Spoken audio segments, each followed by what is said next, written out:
Here at the Brave New Teaching Podcast, we are always looking for the newest, most engaging, and fantastic books for you, the teachers, to step up your game and enhance your practice. And we have a brand new book recommendation for you that we just couldn't wait for an entire episode to share.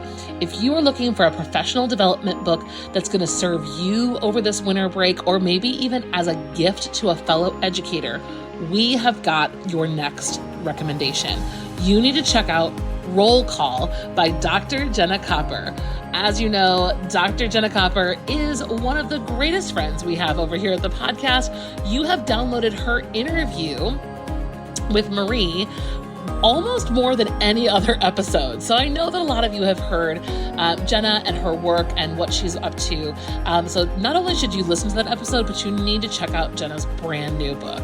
This book is phenomenal. And as you know, Dr. Copper is an education professor and former English teacher. So she's in everything from teaching students to teaching teachers. And she has written the ultimate guide to creating lessons that will really and truly captivate your students while still meeting those all-important standards. This book, Roll Call, is packed with practical strategies and innovative ideas that will transform your classroom. And for a very special bonus time, Jenna is offering an exclusive perspective plan toolkit absolutely free when you purchase Roll Call.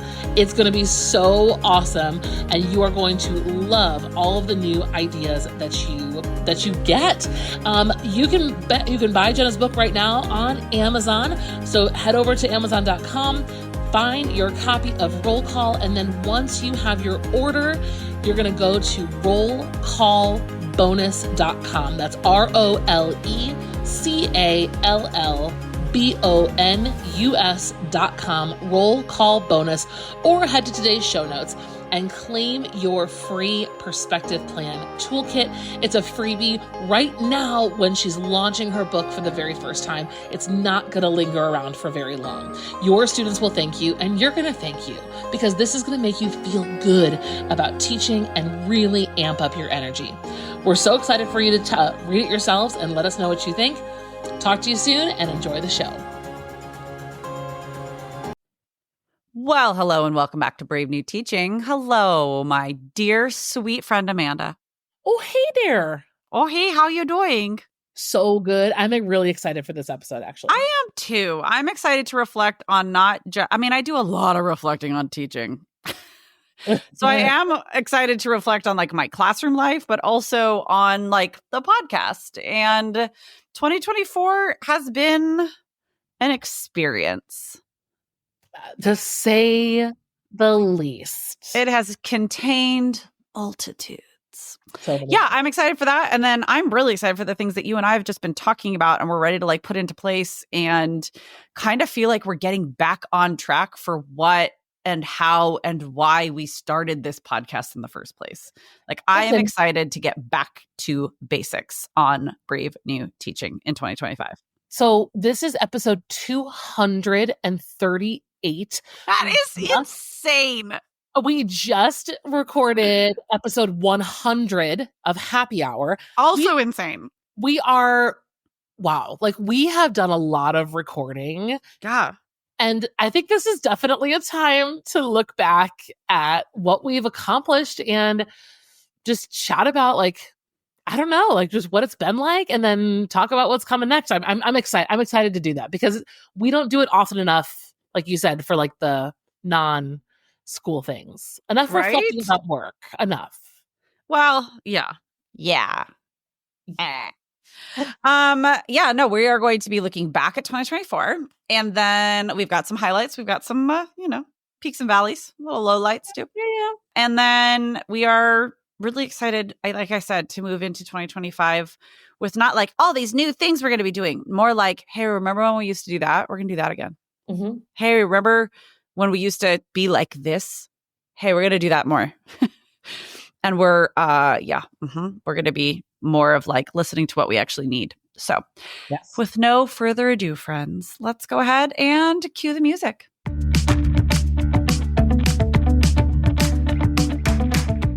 You're listening to Brave New Teaching, and we are so much more than a podcast. We give teachers the inspiration, support, and tools to challenge the status quo. I'm Amanda, and I'm a former English teacher from Illinois. And I'm Marie, and I'm a teacher from Southern California. Join us at bravenewteaching.com to find out more about our courses, festivals, and get every episode's show notes. We're so glad you're here. Enjoy the show.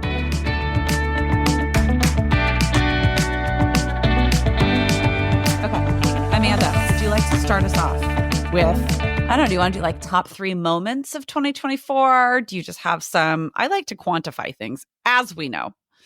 I like to work in the fairy tale lines of 3s, 5s, and 7s. Yeah. So pick a number. And do you want me to talk about podcast or personal? Let's go podcast first. Yeah, podcast. I think for me, my highlight, I had so much fun and anxiety recording all those little bits and pieces for my ADHD screening. Episode. I have never gotten that many emails from people about a single episode, and all of them were exactly what I was hoping for, which was, oh, I needed to hear this because either I've gone through it or I'm going through it and didn't realize that this is what's happening to me. I need to go through this. Yeah. It was actually, I mean, yes, like the process was, I felt very vulnerable. I mean, I if you haven't listened yet, like I played my entire, like I recorded the conversation with my doctor. Yeah. The conclusion with my results. So like you can hear her talk through my results. And that was what a lot of people said was so interesting, to actually hear a medical expert kind of walk through what she found. So that was pretty vulnerable, but I really enjoyed not just the reactions, but I really liked making it. I liked recording it more like a investigative journalist style. Like an audio diary. Yeah. Bio diary. I would love to know if you guys want to send me a message if you want to hear more vloggy style episodes like that, because that was fun. We just need to plan them in advance because that was like a lot of weeks of content pulled together. Yeah. But that was really fun. It was something different. You know, we had not done something like that before. And I know we had a couple of vloggy ones. So that would be my first one. Okay. Let's see with mine. I know you're going to talk about this too, but like we've done some really well, I mean, we've had some amazing interviews this year. And I think my absolute favorite was the one that my son joined me for when I talked to author James Ponti. But like that is it is followed very closely by some of our other interviews that were very cool. Go, Amanda, tell the people what they've won and what they missed. Okay, but he was so sweet with Wyatt. Oh, James Ponti. I know. That was watching. I've said this before many times on the podcast, like watching a person who writes stories for literally this kid of mine, his age group, light up when Wyatt entered the room, and just his whole, like everything was just so like, yes, this is what I'm here for. His energy shifted directly to the 11-year-old in the room. And I was like, yep, that's it. It was really cool. And then watching my kid feel so cool because he got to like participate. Okay. So that, and then was it Happy Hour that we had my daughter on over the summer? On purpose? No, but we did end up. Yes. Well, because she is up my butt. Yeah. She like at any, I mean, you know, parents out there, you get it. Like she's my little like Velcro kid. So she and Amanda just had a full conversation on Happy Hour, and I was in the room, but I was like covered in bread dough.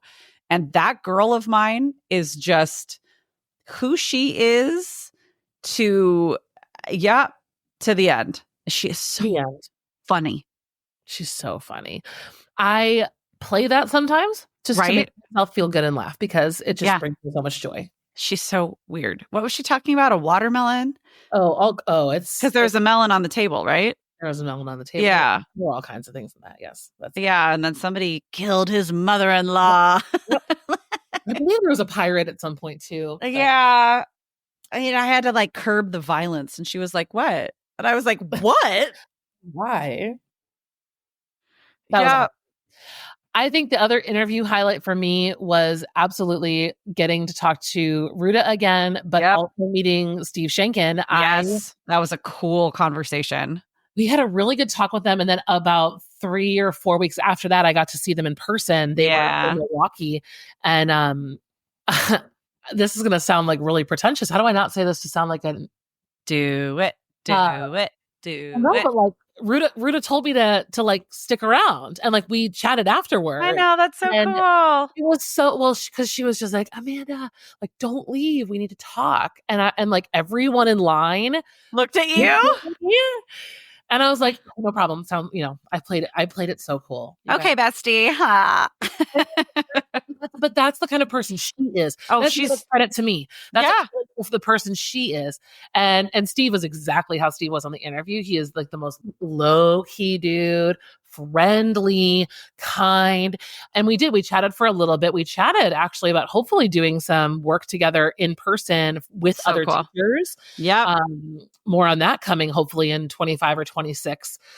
But she was just delightful. I had so much fun like chatting with her and hanging out and talking about books. She asked me about A Court of Thorn and Roses, and I told her, don't do it. I told her to start with Throne of Glass. Okay, Amanda. And I also told her I also said, check out Divine Rivals by Rebecca Ross. It's definitely yeah. And I thought that she would really like the Divine Rivals duology. But yeah, I talked about fantasy with Ruta for fun after. I love that. So she's so good. I think we need to make a playlist of all Ruta episodes, and she's just... we should actually. Yeah. We had another interview this year and it was really, really cool. And unfortunately it never got to air because we had such troubles with audio. We got to interview Dr. Ibram X. Kendi and his co-author of a Joel Gill, Professor Joel Gill, with why can't I think of the name of graphic novel. I just couldn't the words graphic novel, sorry. Version of Stamped. And it was such a fascinating interview. And then our technology failed and we didn't get to air it. We lost the audio. We lost the audio completely.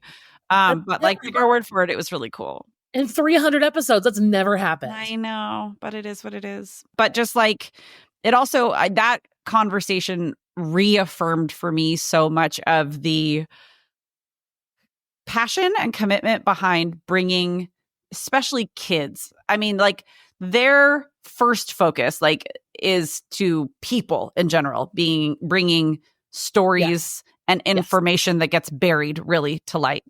And then our niche is kids, right? Through their classroom teachers. And it just, not that had ever dwindled for me, but it just brought it back into focus of like the, not just importance, but necessity of showing kids stories and opening up their opportunities and exposing them to just experiences of other people. 100%. Period. So that was definitely a highlight. And I think another highlight for you would be a couple weeks when you got to say, I told you so about all of the things that I have done with reading this year. I did. I really did. I mean, I did a little dance and everything. Yeah. I should have known. You should have. We did a reading update. If you guys missed that one, we did a reading update and basically revealed that I've been corrupted by Marie, not so subtly, but completely. It's complete. In the words of my weirdo daughter, who likes to turn to people and say things like, "It is your destiny." Like she'll like get this weird Gollum face and turn over her shoulder and be like, "It is your calling." That is how I feel about you in fantasy. Sure. Yeah. So you're welcome. Also, I think I already was humble and said sorry. So when you have to say that you're humble, I think that it might negate that. Like, it's like, listen, I don't mean to be rude, but. No, there was a great. I'm joking. I didn't come out fighting. I was gracious. I gave you all the credit. There was no fight. I'm the jerk. I'm the a-hole here. Don't even worry about it. No, I will milk this for all it's worth. Well, okay. Highlights. Ready? Wait, what? Personal life, like fun. Oh, sorry, you cut out, and I thought that just through context, I would be able to figure out what it was that you were saying. Mm-hmm. And then I realized that you were pointing at me, and I was like, never mind, I no longer have any idea what you were saying. Okay. I'm going to share two. You go first. I'm going to go first. So I'm thinking of them now and I'm going to lose them if I don't. One has been for me, traveling for PD. I got to go to a lot of schools this year. And if you are a listener and you are one of those schools, I am seriously so grateful and thankful. I'd say like 90% of the people that call me to go to their schools listen to the podcast. And like, that's how you found me. And I'm so, it's been a dream come true. And so I was in Texas, I was in Michigan, I was in California twice. I really have, and a couple other places. But anyway, I really have loved that. And that has been a huge highlight of my year. It's been really amazing to work with departments who are willing and excited to do the work that we teach here on the podcast. So I just want to say thank you because that's been a huge highlight for me, for sure. Yeah, no, that's super cool. I think that a big life highlight for me has been, I just talked about this on Happy Hour with an episode that we recorded, but getting to share all the different parts of my life have started to converge in like not a bad way, in a good way. Like my own children are pretty, not like super involved, but like they are ever present in my work life for many reasons. But also like as a single mom, it's really nice to be able to combine things in a way that feels organic. So like my own children have found a love for performing and for dance and for theater. And that is something that I have always loved and was kind of lacking in my life for a little while. So now that I've gone back into like teaching theater at my school, having my own children desiring to be a part of it and desiring to learn about it. Not that they have to do what mom does, but being able to share that with them is very cool. And it's better than I had ever even like hoped it could be. It's really hard, but it's cool. Yes. That's how I feel about so this year is the first year that both of my kids are in elementary school. And this was the first time that we had one of those moments where I don't know if I talked about it yet. Oh yeah, I think I did. But we read The Wild Robot together. Yeah. And it was like the first time that we've really shared a story together. Yeah. Isn't that cool? And then gone to see the film and like had kind of like deep philosophical conversations about life. And like, I have a story to, you know how many times I refer back to it? I'm like, yeah, feeling othered or they're asking questions about life. I'm like, remember Roz? They're like, yeah. I'm like, oh, this is the case for fiction, my friends. Like, this is it. This is it. That's been a highlight of my year too, is like, I think a lot of, this is for the parents out there. There's a lot of pressure on the first 4 years and make it memorable. And I'm like, I've kind of forgotten the first 4 years and I am loving the next 4 years very much. Maybe that's because I'm a teacher, but like school-aged kids is pretty cool. It's pretty cool time. It's cool because it just gets to different places. Like my son is 11 and 6th grade, and he's always had a very sharp wit. Mm-hmm. It's different from his sister's, who was razor sharp by the time she was 3 and she couldn't even really speak clearly, but you could tell she was burning you, like she was really roasting you, even though she didn't make sense. His sarcasm and his one-liners are, chef's kiss. They are getting so good. And it is so fun. Brilliant. Watching him realize how funny he is. Yeah, and then the girl child, she's like really learning how to read. If you haven't heard me talk about it on the podcast before, my daughter has dyslexia and she gets services at school, and it has done absolute amazing things for her. And she's worked really hard, where she's now like excited to pick up a book, not all the time, but it's not a knockdown drag out to get her to practice. Mm-hmm. She'll do it on her own. And that has been a big highlight too, because she's like unlocking this thing that she can do by herself, and the confidence that she's getting for not being completely reliant on everybody else to get information for herself has been really nice to see that like shift in her. That's so cool. Yeah. And her razor sharp wit, tell you what, she can cut you down and you will thank her because it's so funny. I think our final favorite moment of 2024 is yet to come. I think so too. For both of us on the same day, just randomly. Yay! We're gonna go see Wicked, and I cannot wait to freaking see I'm so excited. I am fully all the cliches in I'm fully in. Okay, but I just found out that it's only the first act. You just found out? Oh my God. I don't know what the hell happened to my algorithm that I didn't know that it's only the first act. I know. Until 5 days before I go see the film. I found out a couple days ago. And I was like questioning the hell out of a student that went like the night, like midnight and he was like so tired and trying to recover. And I was like, you need to answer all of my questions right now or I will fail you out of high school. I mean, obviously I can't do that, but he was just like, oh my God, just call my mom, go away. And I was like, I will call your mom because she'll answer my questions. I'm kind of glad that they did. I mean, I haven't seen it yet, obviously, but I'm kind of glad they didn't try to shove it all in. Sure. It did take me like a good half a day to recover from that knowledge. And now I'm just excited. I've got snacks planned. It's going to be a whole thing. And I'm pretty pumped. Oh my gosh. Well, to be continued, but we know that's still looking back, even though technically it's not back. Okay. So looking forward, should we fill in the fair viewers, listeners? Yes, let's do that. Moving forward plans for the podcast. So, okay, a little context. As many of us know, but if you don't, I am a full-time teacher. Amanda is a full-time curriculum coach and teacher coach and curriculum content planner and designer. And we are also full-time parents. And things in the podcast and on Brave New Teaching have been hard this year, like just keeping up and figuring out our systems, like not hard, like, oh, we're going to, blow it all out of the water, we're gone, but hard, like, why can't we quite get this to jive? Like, why can't we get this to work right? And we think that we have pinpointed quite a bit of it. Quite a bit of it is that we are trying to fit a round peg into a square hole, right? Like we are trying to make something that used to work continue to work, and it's just not what works for us, and it's not what our audience, you all, necessarily need or want. Is what we have been doing. We don't all need or want more. So we've kind of hit this incredible milestone in our work, and when Marie and I first started the podcast.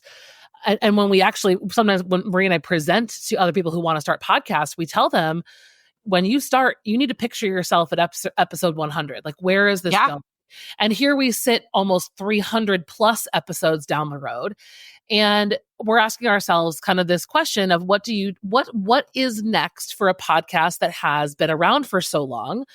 And we're thinking about that from a very practical user level, right? From your perspective, when you get to your phone and you're scrolling through the podcast app. I mean, at this point, there's so much content in there. I think it's really difficult to find what you want. If you've been around here from the beginning and you've listened in order to every episode, good for you. But like, I have not listened to anyone's podcast like that. And so we are definitely feeling like we're at a saturation point in terms of content, and we don't want to stop, but we do need to pivot. So that was a big thing that we were talking about. And then like Marie's saying, one of the hardest struggles we've always had, but we're finding even more difficult in this season of life, is that to record together, we require no children around, quiet, functioning brains, and a lot of planning and preparation that goes into before every single episode that we record. Because there's a time zone difference too. Yeah, there are a lot of things. Our time zone difference. We are so committed.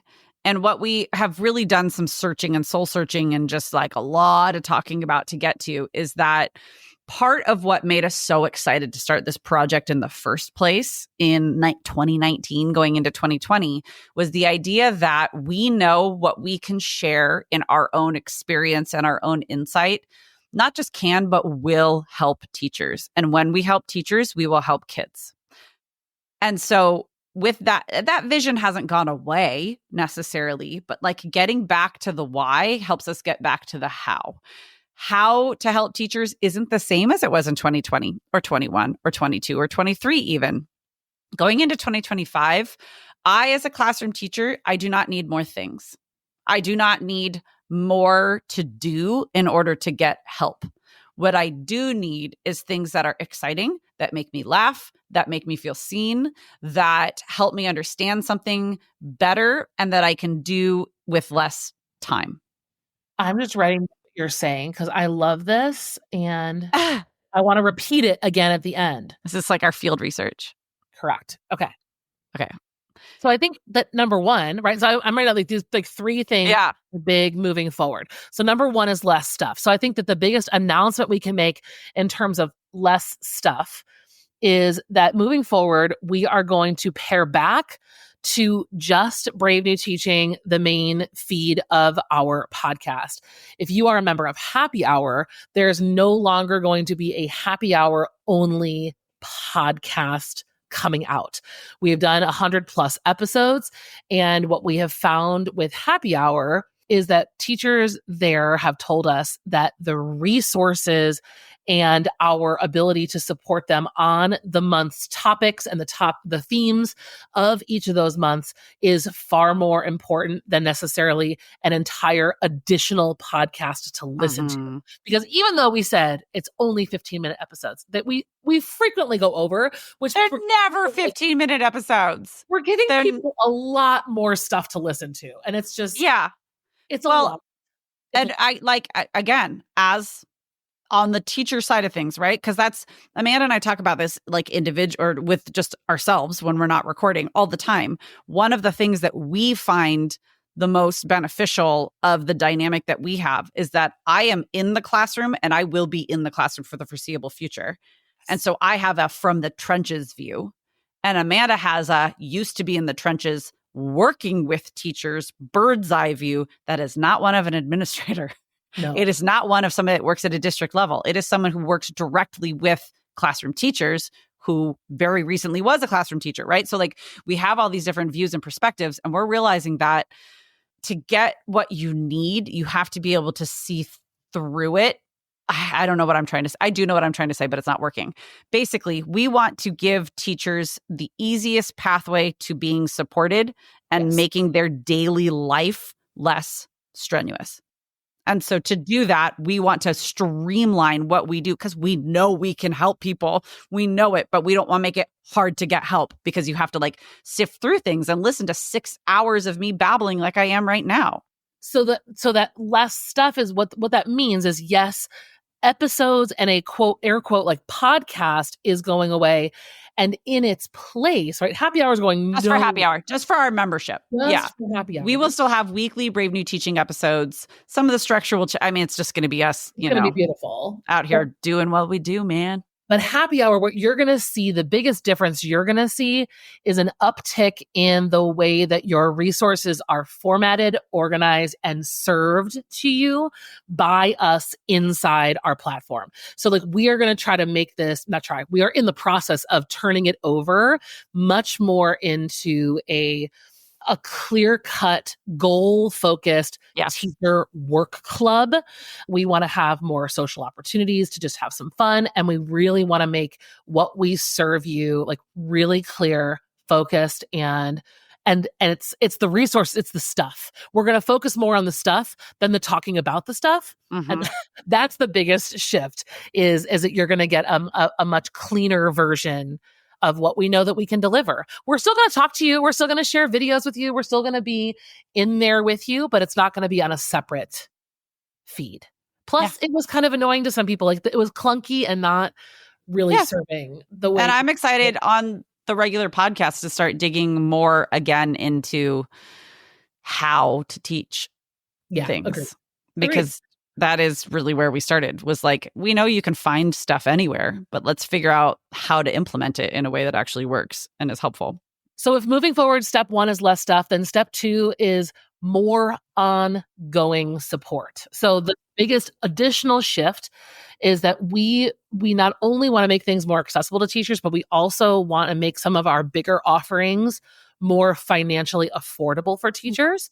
And so we are also shifting curriculum rehab into a monthly payment plan option, which is going to coincide with Happy Hour. So you'll now be able to subscribe for a third tier of Happy Hour that includes curriculum rehab, all the workshops at one monthly price, rather than having to necessarily purchase the entire course on its own. What we like about that, again, is that because it's connected to Happy Hour, it's going to already be more supportive to you as you're going through the process of redesigning your curriculum. So I'm excited about that. Also, coming from a perspective of, I will always believe that schools and districts should pay for teacher PD. And I know that sometimes they do, but even when they do, the systems that we have in our finances are archaic. And so we're trying to streamline as much as possible so that, like, if you are a department chair and you are trying to get things for your team, or you are a teacher and you've got, an allotment of whatever for your PD for the year, if you have that, by the way, I'm very jealous of you, then it's streamlined so you can do like one payment and get all the things that you need with all of the ongoing support as well. So like, that's really where that's coming from, is, again, how can we, with the least amount of resistance, help the most teachers? And that's it. Yeah. And I think so those are the two big updates, I think, moving forward. And what it all comes down to, Marie and I were just talking about this, is I see this with teachers in my kids' buildings. I see this with teachers when I travel, and I don't want to toot our horns, but Marie, but I'm going to, because what Marie and I have talked about from the beginning, what we have staked our reputation on, our everything on, is that this educational world needs less to-do lists and standards and mandates and more questions. And inquiry-driven instruction is the way of the now. It is the way of the future. We are not going to stop fighting. Kids are different. The world is different. And what that means is that we should be asking more questions. And I mean, we're different, right? Like, I'm glad I am not the same person that I was when I first started teaching, because she had a lot to learn. And if we're struggling, digging in our heels and sticking to things and saying things like, don't reinvent the wheel. Okay, sure. Like procedures and systems, like maybe there are some things that are working. However, we need to also make space for asking questions and doing temperature checks. And that's what Marie and I do best. That's what we teach in our courses. That's what we teach in our workshops.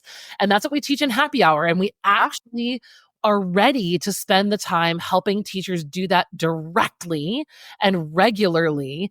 And I don't know, the questioning is never going to go away. That is fundamentally, please no.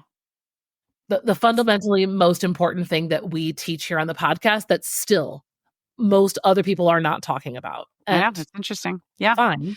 So we are excited, friends out there listening, for you to come along with us for the ride, because I am also personally excited to share more of what's going on in my classroom through the lens of, this is how I'm asking these questions, and this is how I'm handling the answers that kids come up with. So we hope to see you along the way. It's going to be great. We're going to take a little break for winter. We'll be back in January. We're going to take a little hiatus just to do that. Well, and to implement all the changes we've just talked about. We're going to get to work. And to get to work. Friends, if you're listening to this in real time, we hope that your end of the calendar year teaching season is going as smoothly as can be asked. And I hope that there's plenty of hot, fresh coffee in your teacher workroom at all times. All times. All times. And I send you good tidings and unjammed copiers. Love it. Yeah. Can you do that? I hope so. Okay. I'm just putting good vibes out there of no copiers jamming. Love it. We got down to one copier the other week, and I was like, you've got to be flipping kidding me. Oof. Yeah, for a comprehensive high school. Are you freaking kidding me? No. One copier? Please. No bueno. This is terrible. These conditions. Oh. Anyways, okay, friends. Thank you so much for hanging out with us today. Have a wonderful week at school, or if you're on break, have a wonderful week on break, and we will see you next time. Bye. Bye.